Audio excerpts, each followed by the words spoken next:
Thank you, Pastor Reggie. Samahan niyo po ako sa pagbasa ng salita ng Diyos sa Aklat ng Roma. Ang aking pong paksa ay ang buong kabanata ng Roma. But let's just focus sa Roma 11:30. Kabanatang 11, talatang 30. Pero ang pag-aaralan po natin ay ang buong Aklat ng Roma 11. Babasahin ko po muna sa wikang Tagalog, Romans 11:30 to 36. Romans 11:30 to 36 sa wikang Tagalog. Kung paano kayo nagdati ay mga masuwayin sa Diyos, subalit ngayon kayo ay tumanggap ng habag sa pamamagitan ng kanilang pagsuway. Gayon din naman, ang mga ito na ngayon ay naging mga masuwayin upang sa pamamagitan ng habag na ipinakita sa inyo, sila rin ay tumanggap ngayon ng habag. Sapagkat kinulong ng Diyos ang lahat sa pagsuway upang siya'y mahabag sa lahat.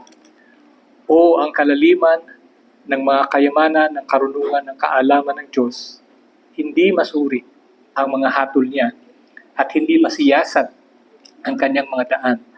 Sapagat sino ang nakakaalam ng pag-iisip ng Panginoon? O sino ang kanyang naging tagapayo? O sino ang nakapagbigay sa kanya at siya'y bababayaran? Sapagkat mula sa kanya at sa pamamagitan niya at para sa kanya ang lahat ng mga bagay. Sumakanya nawa ang kaluwalhatian magpakailanman. Basahin ko po siya sa wikang Ingles, in English Standard Version. Romans 11:30 to 36. For just as you were at one time disobedient to God, but now have received mercy because of their disobedience, so they too have now been disobedient, in order that by the mercy shown to you, they also may now receive mercy. For God has consigned all to disobedience, that He may have mercy on all. Oh, the depth of the riches and wisdom and knowledge of God!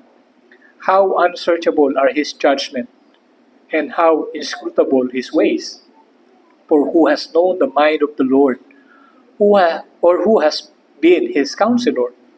Or who has given a gift to Him, that He might be repaid? From Him, for from Him, and through Him, and to Him are all things. To Him be glory forever. Amen. Let us pray. Salamat po aming Diyos sa oras na iyo ipinagkaloob sa amin sa hapong ito. At nawa, patuloy mo kami mabiyayaan ng iyong mga salita, ng iyong mga tagubilin na siyang aming gagamitin sa pang-araw-araw naming pamumuhay. At nawa, sa aming paglalim, sa kaalaman na iyong ipinapahayag sa amin, ay makalakad kami ng matapat sa iyong harapan na may pagpapakumbaba at pagtitiwala na sa iyo lahat ng gagaling. At kami ay iyong gagabayan sa lahat ng aming mga gagawin, mga desisyon. Sa iyo ang papuri o aming Diyos sa pangalan ng Panginoong si Kristo Jesus. Amen. Let me start with over the week or several days before the weekend. Nag-uusap kami ng asawa ko, sabi ko sa kanya, anong pagkakaiba ng biyaya at saka ng awa? Or what's the difference between grace and mercy? Naturally po, dinefine lang niya po sa akin. Grace and mercy, grace is biyaya, yung gift. Ang mercy ay awa, pinigay, or sabihin, sabi ko, anong difference? So sinabi niya, okay, yung grace is undeserved gift. Okay, yes, undeserved gift po siya. No, bakit ko po tinatanong? Kasi palagi nating naririnig salamat po sa biyaya ng Diyos. Salamat po sa awa ng Diyos. Anong biyaya? So, as I was saying, well, we receive an undeserved gift. Pag sinabi po natin grace, undeserved. Undeserved kasi hindi natin dinideserve na tayo ay maligtas. Kaya siya grace. Eh, ano naman yung mercy? Mercy because ang lahat ng tao ay hinusgahan ng Diyos na ibulid sa impyerno. Yan ang kapurusahan natin. But where's the mercy? We were spared of the judgment. But it does not come free. It comes with a price. Yung mercy na binigay sa atin, kasi palagi nating napag-aaralan, matuwid, just ang Panginoon, hindi siya magpapalampas. So ngayon, ang pinatawad tayo, paano na yung kasalanan natin? Wala na lang. Pinalampas na lang, di ba? Hindi. He sent someone to pay for us, for our sins. And that is Jesus Christ. Ngayon, bakit ko po sinasabi? Kasi pag sinabi natin yung grace, ang natural reaction natin is, we should be standing in full amazement of what God did. Kung nauunawaan po natin yung kahulugan ng biyaya na sinasabi natin, na tayo na supposedly ay deserving na mamatay at ihulog sa impyerno, ay minabuti ng Diyos na hugutin, isang tabi, kasama ng iba pang mananampalataya, at gawin na kasama niya, pagdating ng panahon, na tulog na sabi niya, na kasama niya sa kanyang pagbabalik, tayo ay magiging kasama niya sa langit habang buhay. Ngayon, yan po yung pag-aaralan natin. Ngayon, kung bakit ko po siya sinasabi? Kasi, napag-aaralan natin the past 2 weeks, the 5 points of Calvinism. And we were discussing about efficacious call. And we were saying, bakit siya effective? Effective siya, ang illustration, I want to acknowledge si Cyril, kasi Brother Erwin, dapat ang ginamit na ito explanation na efficacious call ay si Lazarus. There's 2 Lazarus kasi na sa Bible eh. The rich man Lazarus, the rich man and Lazarus. And there's another one, the dead man Lazarus. Remember, si Lazarus nagkasakit at namatay at hinihintay siya ng kanyang, si Kristo hinihintay ng mga kapatid na si Mary. Panginoon, pumunta ka na kasi may sakit ng aking kapatid na si Lazarus. And it took them how many days before he came? Okay? By the time na dumating si Kristo, patay na si Lazarus. Sabi pa nga niya sa mga kapatid, hindi siya patay, natutulog lang siya. Anong ginawa ni Kristo? Lazarus, come out. The message tells us that only Christ can quicken a dead person. So, ang application is, sa pananampalataya, si Kristo lang ang pwedeng bumuhay ng patay. Sino ba yung patay? Tayo patay spiritually. That's a very good illustration that only Christ can bring up someone from the dead. Another illustration is when Nicodemus was told, sabi ni Kristo, a mortal man cannot understand the things of God. When he say mortal, meaning those who are spiritually dead, yung walang kaugnayan kay Kristo. Kaya sinabi ni Kristo sa kanya, well, until you are born again, and which he meant, born again, ibig sabihin, hindi ka ipapanganak muli mula sa nanay mo. But rather, ipapanganak ka, panibagong spiritu. That's the only time you will now understand the things of God. Kaya pag sasabi natin, ba't hindi niya naiintindihan? Kasi wala siyang spiritu ng Panginoon. Hindi siya aabot sa kamalayan na mauunawaan niya ang sinasabi at hindi niya maintindihan ang plano ng Diyos. Now, pupunta ngayon tayo ngayon ay mananampalataya na. Ina-apply na ang salita ng Diyos sa atin. Kaya nga dito, maliwanag, kanina narinig ko sa itinuturo ni Pastor, hindi option ang pagbabasa ng Bible. It is imperative, it is a command Because anong i-apply mong pananampalataya kung hindi natin naiintindihan ang Bible? Kasi ang Bible ang kanyang revealed na kalooban. Sabi niya, ipinahayag ko na sa inyo ang lahat na saan sa Bible. So now, pag-aaralan natin ay ang Roma.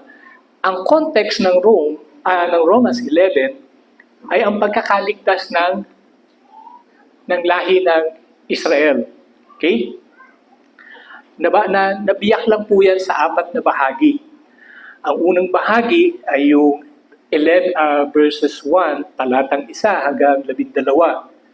Dito po, ina-address ni Paul yung concern ng kanyang mga fellow Jews, yung kanyang mga kapwa, mga Hudyo, na sinasabi niya, sinasabi ko nga, itinakwil ba ng Diyos ang kanyang bayan? Huwag nawang mangyari, sapagkat ako man ay Israelita mula sa bighi ni Abraham, mula sa lipi ni Benjamin. Hindi itinakwil ng Diyos ang kanyang bayan na ang una pa'y kilalanan niya. O hindi ba niyo nalalaman ang sinabi ng kasulatan tungkol kay Elias? Kung paanong nagmakaawa siya sa Diyos laban sa Israel?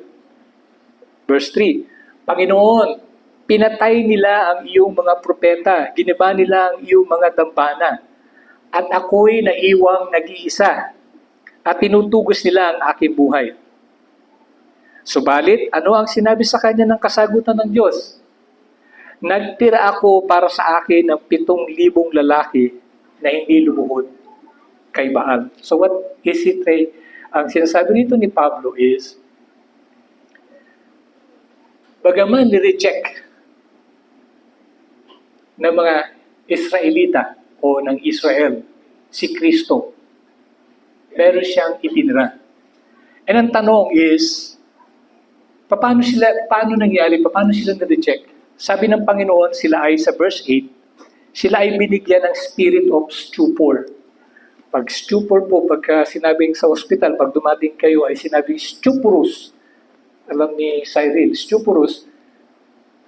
Pero parang hindi siya comatose, stuporous lang. Buhay ka, may malay, pero wala kang nasisense. Wala kang sense. Okay? So ano sabi niya doon sa verse 5? Sa verse 8. So una sabi niya, mayroong itinira ang Diyos. Okay. Verse 8. Ayon sa nasusulat, binigyan sila ng Diyos ng spirito ng pagkakahimbing, na mga matang hindi tumitingin at mga taingang hindi nakikinig hanggang sa araw na ito. At alam natin, ang nangyari, di ba, sa Matthew 13, Mark 4:12, Luke 8:10, yung mga leader ng Israelita, hindi kinikilala si Kristo, hindi niya naiintindihan kung ano yung itinuturo ni Kristo patungkol sa kanya. Na sinasabi ni Kristo, actually, inihula na ako dyan sa Old Testament Sinabi niya ako, ba't hindi niyo ako nakikilala? And worse, verse 9, ang pagkakapako ni Kristo naging dahilan pa para matisod ang mga Israelita. Verse 9, basahin ko. At sinasabi ni David, ang kanilang hapag naway maging silo, isang bitag, isang katitisuran, isang ganti sa kanila. 10, magdilim nawa ang kanilang mga mata upang sila'y huwag makakita. Now, I'll be careful about this one kasi pinag-aralan din natin yung election and reprobation. Okay? Hindi po active yung pinagdilim. Ibig sabihin, madilim na talaga ang mata nila. Ang sinasabi po is, pag sinabi po natin, may itinalaga ba ang Diyos sa pagkahulog tsaka itinalaga sa pagkaligtas? Wala. Ang itinalaga niya po yung maliligtas. Yung magkakahulog, it's a natural consequence because we sin. So kaya sinabi niya dito, passive po yun. Pinabayaan nila, hindi sila nakakaintindi. Kaya hindi nila nauunawaan na kung bakit si Kristo ay kailangan ipako sa krus at mamatay. At sinabi nga dito, ito pa ang naging dahilan upang sila ay matisod. Because, bagaman inihula si Kristo, hindi nila nakita na ang darating ay hindi physical kingdom.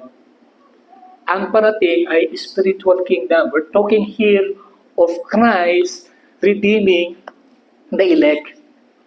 Hindi literal sila ay iaahon sa pagkakaalipin mula sa Romano. Kaya sila ay nag-stumble, natisod. So alam na natin kung ano nangyari, di ba? Kaya ipinapako nila si Kristo. Okay. And then, yun po yung first part, 11 to 12.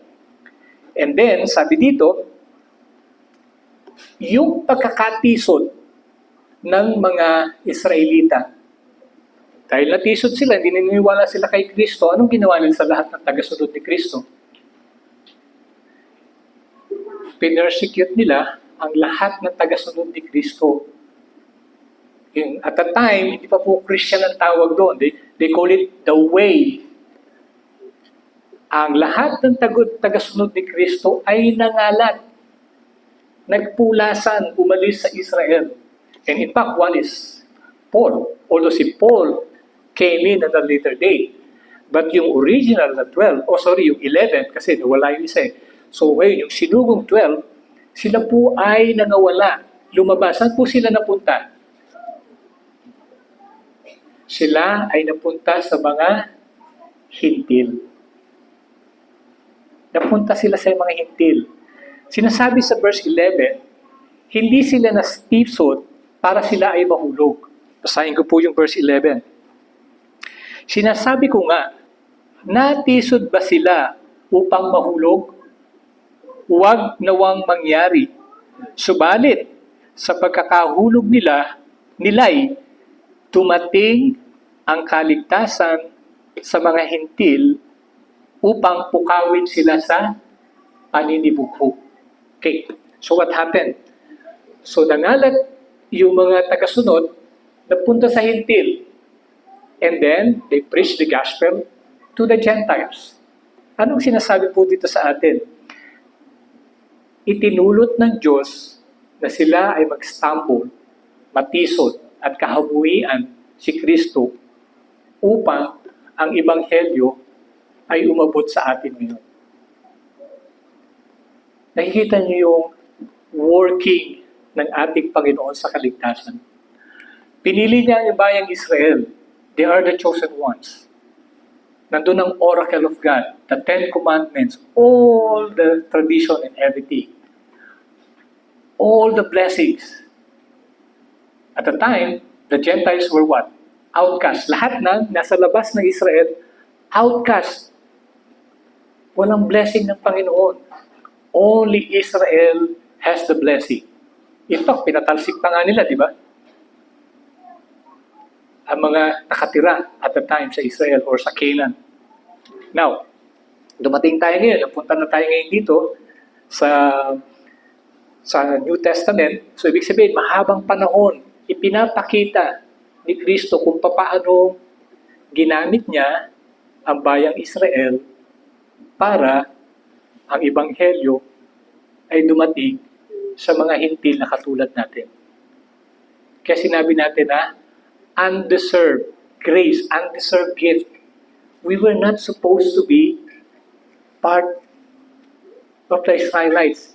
Later on, habang binabasa natin, kaya sabi ko, pag binasa natin siya, ito yung magbubunsod sa atin sa pagkamangha. At pagkilala na, yun pala yung blessing, yun pala yung grace na tinanggap ko. Okay? Sabi doon, yung kaligtasan ngayon ng mga hintil, anong nangyari ngayon dito? Ito ngayon ay nagbunsod sa verse 11, sa verse 11, ng paninibugho sa mga Israelita. Paninibugho because how come the Gentiles, naalala nyo, how come the Gentiles who are outside of Israel is now receiving the gift of God? Hindi sila kasama sa lahi eh. At alam natin, until now, if you look at the country Israel, they despise non-Israelites. You are not the chosen people of God. Di ba naalala nyo sa kwento ni Kristo, yung Samaritan woman, they cannot have an interaction with the Gentile. A Samaritan woman is actually ay mistiso. So, ayaw nilang makasama yan. So, pero nakikita niyo yung plano ng Panginoon. Yung pagsuway ng Israel, nagbunsod ng pagdadala sa gospel sa Gentiles. And yung pagkakaligtas ng Gentiles, nagbunsod ng pagkapanibugho ng bansang Israel. What led to that? Okay, 11:13, ito yung second part. 13 to 24. Yung rejection ng Israel kay Jesus Christ as a Messiah ultimately leads to reconciliation between God and the entire world. Ito yung Gentiles. At dito, pati yung mga Jews na nag-reject sa Kanya ay nagkaroon ngayon ng redemptive effect. Sila man ay naligtas din. Sinong classic example? Paul. Remember, Paul was what? An avid follower of, or someone who is against the way. He's the one who killed Stephen at his foot. Siya yung nagpabato kay Stephen.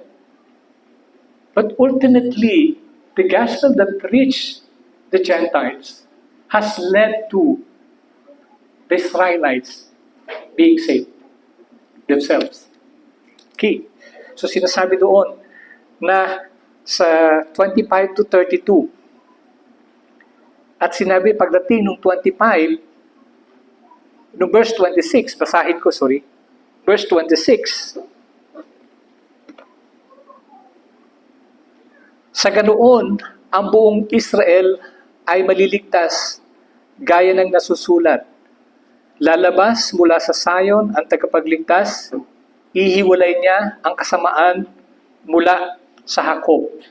Of course, medyo magkakaroon dito ng konting issue. Sino yung sinasabing ang buong Israel? Well, I'll be following my reference, and all Israel means all the elect.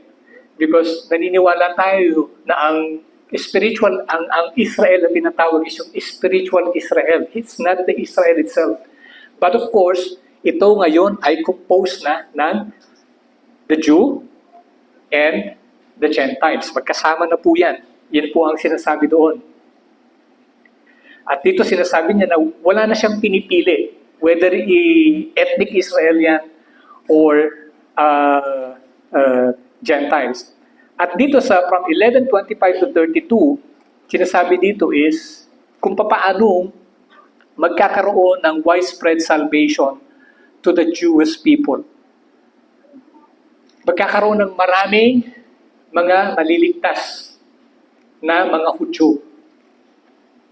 At ginamit niya, sinasabi ko kanina, ginamit niya yung kanilang pagkabuhi na naging dahilan kung saan ang mga hintil ay makakilala. Ano yung point number 1 na makikita po natin dito? That God exercises His sovereign will and activity to redeem His elect unto salvation. Soberano ang Diyos.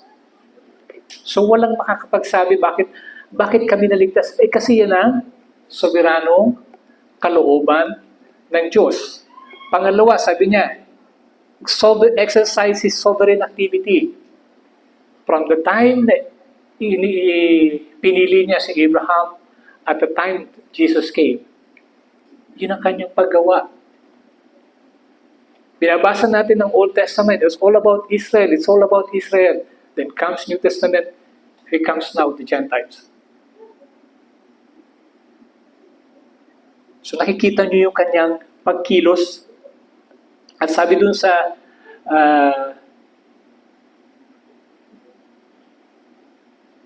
verse, na-miss out ko po yung 13 to 24. Yung 13 to 24, dito yung sinasabi niya, gaya na sinabi ko kanina, ay yung rejection ng Messiah, yan ang nag-lead sa reconciliation between God and the entire world. Now, verse 13, basahin ko lang po, nalampasan ko yun. Sorry for that. Ngayon, nagsasalita ako sa inyong mga hintil. Palibhasa ako nga'y isang apostol sa mga hintil. Niluluwalhati ko ang aking ministeryo. Okay. Now, bakit niya to sinasabi? Because remember, dito po sa 11:13 hanggang 24, gumamit po ng metaphor or analogy si Pablo. Alam niyo po yung grafting? Pag pag-grafting, yung puno, yung mangga, gusto nyong tumamis, kukuha kayo ng isang variety ng manggang matamis, ilalagay nyo dun sa manggang hindi masyadong matamis. Ultimately, ang magiging bunga ay matamis. Pero ano pong sinabi dyan ng, bakit po yan ginamit ni Pablo? Ganyan po inahalin tulad yung pagkakaligtas or pagkakahirang ng mga hintil. Ang mga hintil ay grinap sa Israelites. Pero sabi niya, but this is not according to nature. Bakit ko po sinabing hindi according to nature? Gaya ng sinabi ko, ang grafting, inferior, lalagay mo ng superior, equals much better breed. Sa grafting po na ginawa ng Panginoon, ang Israel po ay superior. Ang Gentile ay inferior. Kasi sinabi niya, yung grafting na ginamit niya is contrary to nature. Because by nature, when you graft it to make it better. You get something better to something less inferior, it becomes better. In the case, sa verse 11:13 to 24, ang ginamit niya po, yung pag-graft is from superior, ang nilagay mo inferior than Gentiles. So ganyan po dapat natin nakikita yung ating sarili. Kaya sabi natin, undeserved gift. We are not supposed to be bonded with the Israelites. Because the Israelites from the beginning are the chosen people of God. We are not. Sabi niyo po doon, bababasa niyo po yun from 13 hanggang 24. Sabi doon, sa 15, basahin ko po sa 15. Sa 14. Baka sakaling mapukaw ko sa paninibugho ang aking mga kapwa Hudyo at maligtas ang ilan sa kanila. Sapagkat kung ang pagtatakwil sa kanila ay siyang pakikipagkasundo ng sanlibutan, ano kaya ang pagtanggap sa kanila? Kundi buhay mula sa mga patay. So meaning, dahil sa kanilang rejection, itinakwil sila, ito ang naging dahilan upang muli silang ma-reconcile sa Diyos. Kung ang masang iniaalay bilang unang bunga ay banal, ay gayon din ang buong limpak. At kung ang ugat ay banal, gayon din ang mga sanga. So he's referring here, the Israelites is yung first lamb. Sila yung original. The race of the Israel is the original. They are the first appointed by God. Then 17, subalit kung ang ilang mga sanga ay nabali, sino po yung nabali? Ito yung mga Israelites na itinakwil ng Diyos. Na isang ulibong ligaw ay isinanib sa kanila at ikaw ay naging kabahagi nila sa ugat ng katabaan ng punong ulibo. So nakikita niyo po yung illustration. An olive tree, referring to the root, the old Israelites, an olive tree, the race Israelites, the branch were cut off. These are those Israelites who were cut off dahil hindi sila sumunod. And then here comes another tree, another branch, inilagay.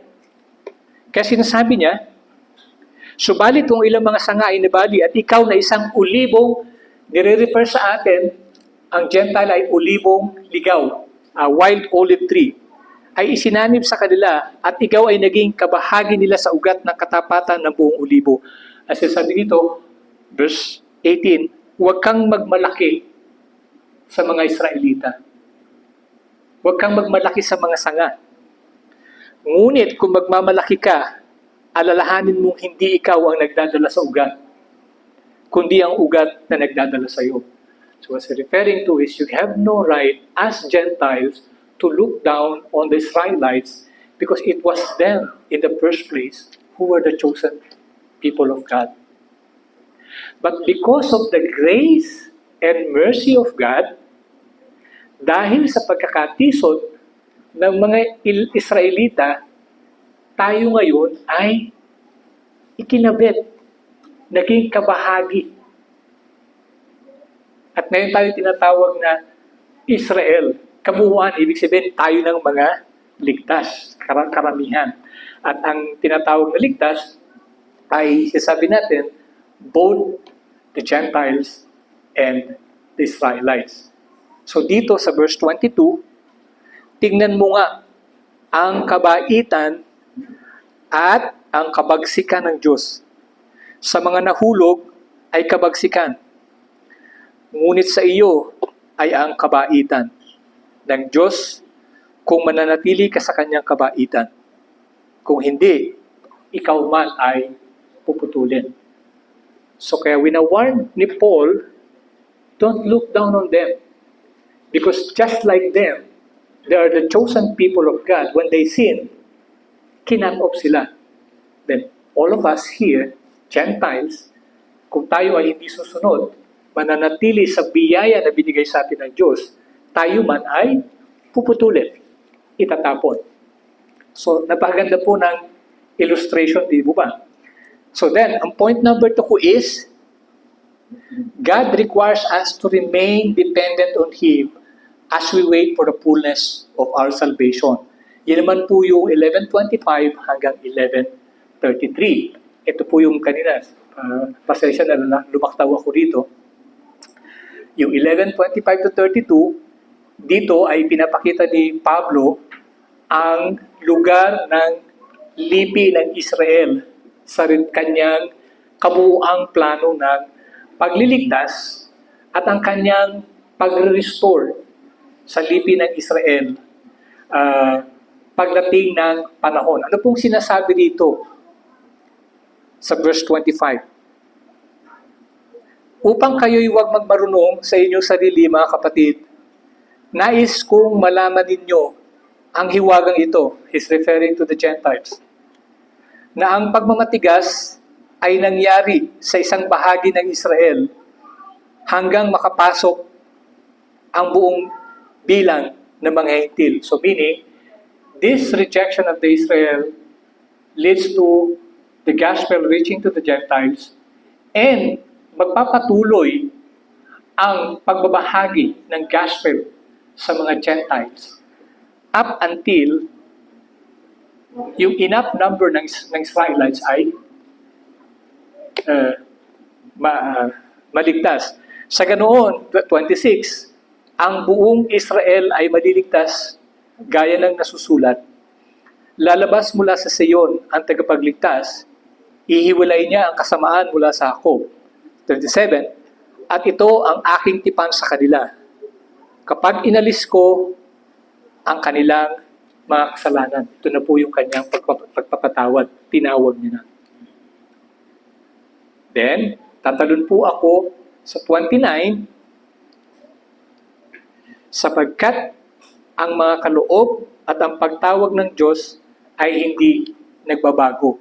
Bakit? Kasi may original promise po ang Diyos sa bansang Israel. Ang sinasabi niya, it will not change. They will remain to be my chosen people. Pero gagamitin niya po tayong mga Hentil para dalhin niya ang mga taong ito na una niya nang minahal.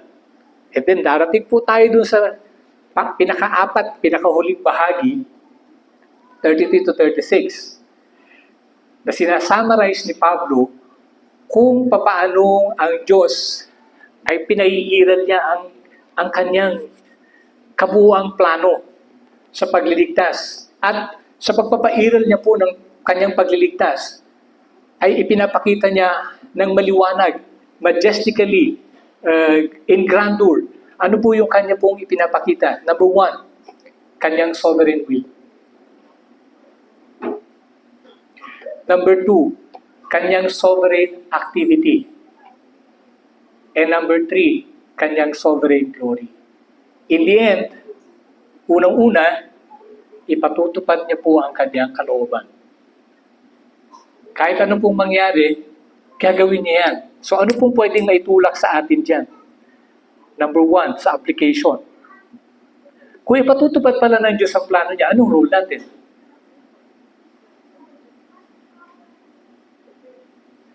Our role number 1 is, it's a question to you, do we acknowledge God's sovereign will and activity in bringing His elect unto salvation and keeping His children?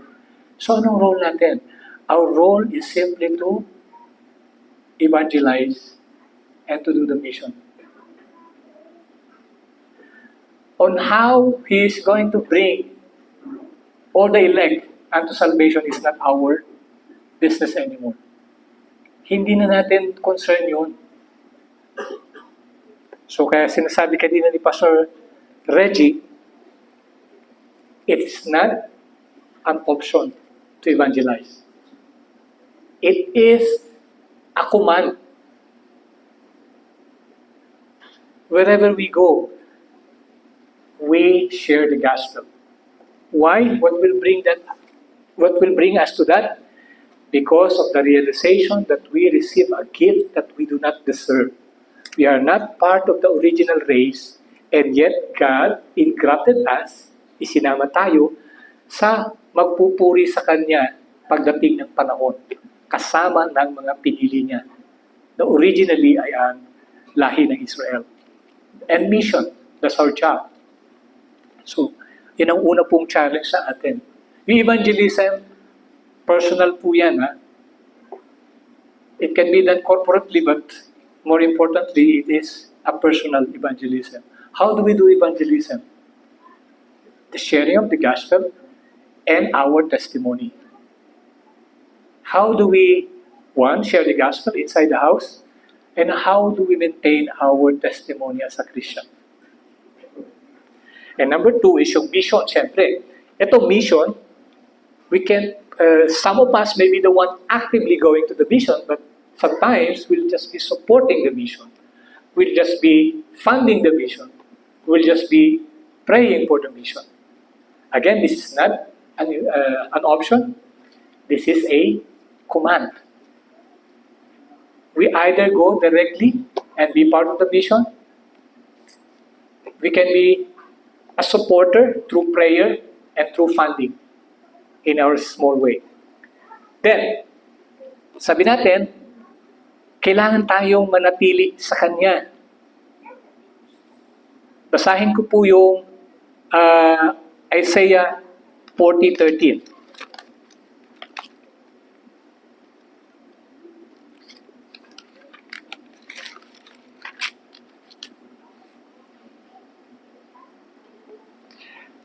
Although dito, sabi niya, sino magtuturo sa akin? Related to the first part. Sinong pumapatnubay sa Espiritu ng Panginoon o bilang kanyang tagapayo ay nagtuturo sa kanya? It relates to the wisdom of God. We cannot, as I've said, all we have to do is simply obey. Then, ano po yung dependence na gagawin natin? How do we acknowledge God's sovereign will and activity in bringing His elect unto salvation and keeping His children with regards to our sanctification? It is the exercise of God's given means of grace. Sinabi po kanina sa ating Sunday school. Paano natin ilalapat ang pangako ng Panginoon na hindi natin naiintindihan ang pangako niya? Paano natin i-appreciate yung promise when we don't know the promise? That's why we are being commanded to diligently study the Word of God. Nung bata-bata akong mananampalataya, naturally, nakaupo din lang ako dyan. Kikinig. So, pag-uwi ng bahay, sabi nga, parang walang pinagkaiba ng Katoliko ka. Pagkatapos ng misa, pag-uwi mo, nakalimutan mo na yung sermon. Tumaan po tayo lahat yan. Hindi po madaling magbasa at mag-aral. Ang sinasabi po is diligent study. Magkaiba po yung nag-study sa nagbabasa. As part of our Christian journey, nagbasa rin po tayo ng Bible, di ba? Lahat naman tayo dumating doon. Sabihin natin, nabasa ko na ang buong Bible. Ang utos naman po hindi basahin. Pag-aralan. Are we, and this is how we will exercise yung means of grace. Diligent study. Ngayon po, wala na po kayo lalong lusot kasi may internet. Ang daming resources.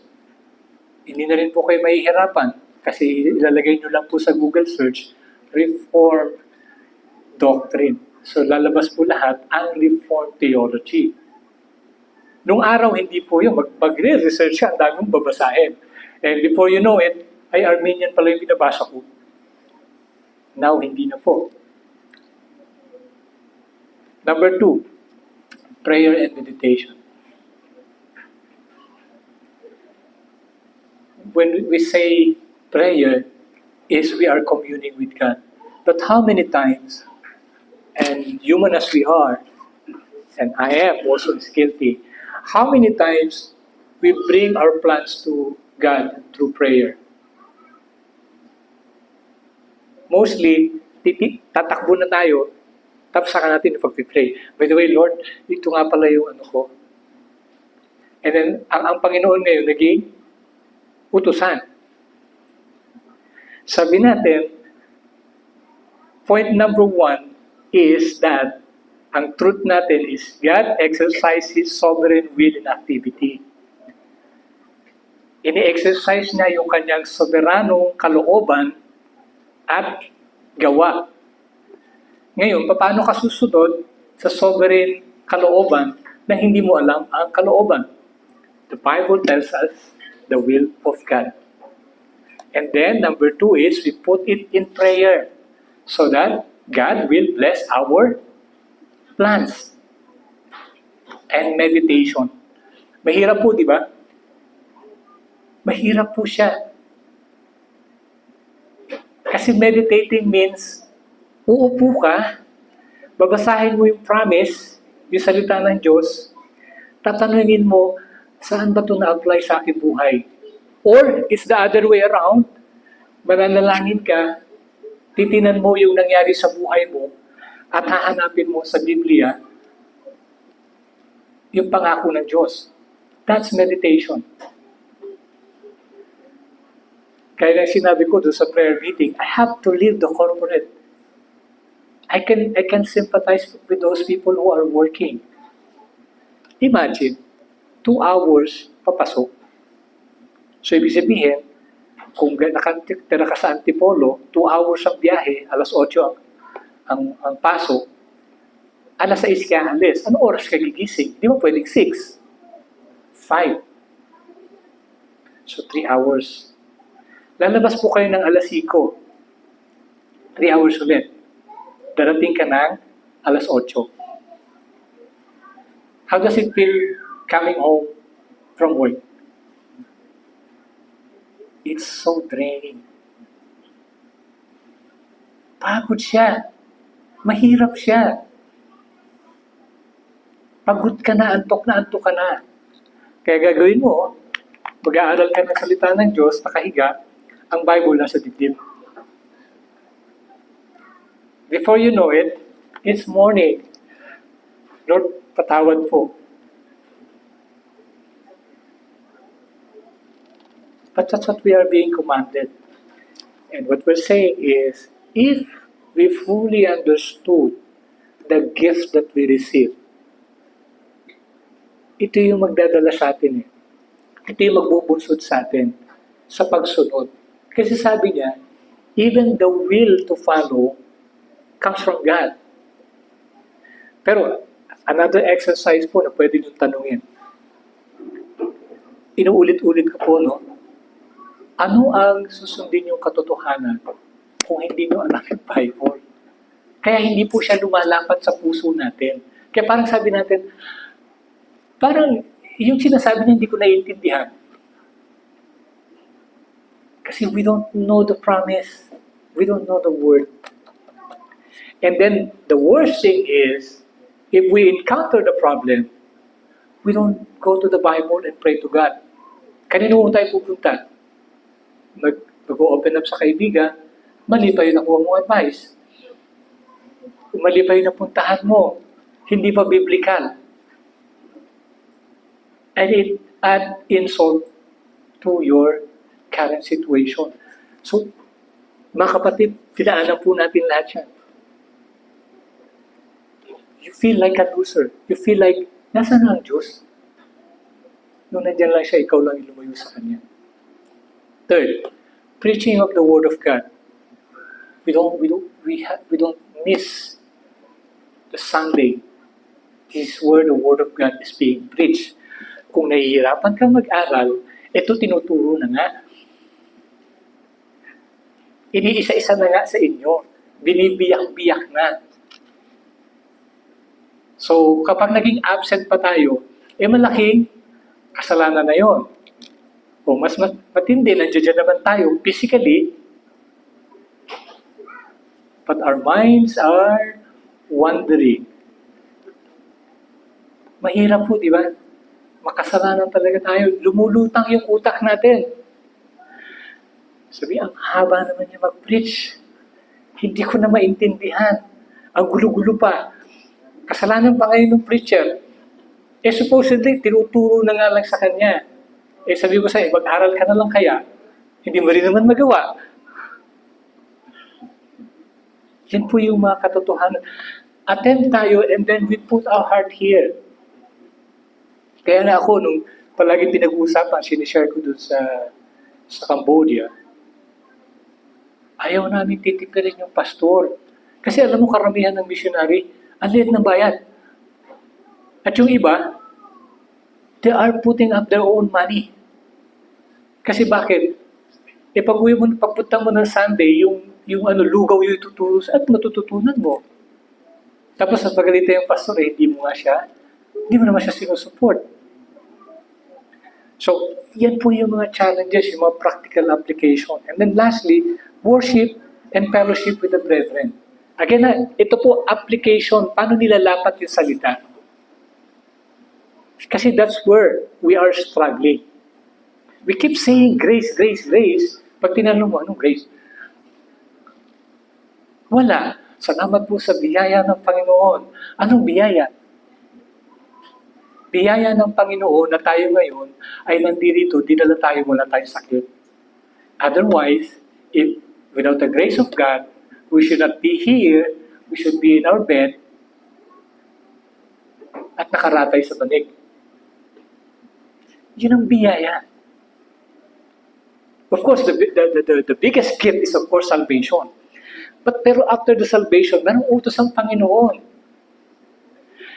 Unless we fully appreciate the gift and then the will, the promise, we will never live a very successful or productive spiritual life. Laging kapos. Worship and fellowship, because when we hear the prayer, when we hear the thanksgiving of our brethren, and we say, look,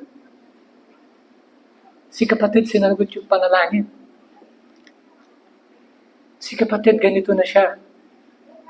That's how we grow. Challenge po siya kasi dinadaanan nating lahat. Kanina may tanong, paano ko nalalaman na nag-grow? Ang sabi ng Panginoon, unang-una, sumusunod ka na ba sa utos niya? Very basic. Sinusunod mo na ba yung utos niya? Number 2, minamahal mo na ba yung kapatid mo na kailanman mukha pa lang niya, pag tinignan mo, nainis ka na. So, pag hindi mo nagawa yun, then may question. And thirdly, hinahanap mo ba ang Diyos sa panalangin, sa pagbabasa, at sa pagme-meditate? Those are basic. Now, they're full of challenges, I'll tell you. Kayo po ang sasagot ng inyong mga kalalagayan. I've been to that. I made a decision. But I said, it's hard. Why? Papakain ko sa pamilya ko. But there is a promise. Sabi ng Panginoon, unahin mo muna yung kingdom ko. And all these things shall be added unto you. Sarap i-recite po, di ba? But when the bills start coming, oh no. How will I get out of this? When an illness comes, oh no. Tandaan natin, ini-exercise ng Panginoon ang kalooban, ang sovereign will niya sa atin. At sa pag-exercise niya ng kanyang sovereign will, we have to obey. We cannot keep running. Naramdaman niyo na ba na napapagod na kayo? Kasi wala kang tigil kakatakbo eh.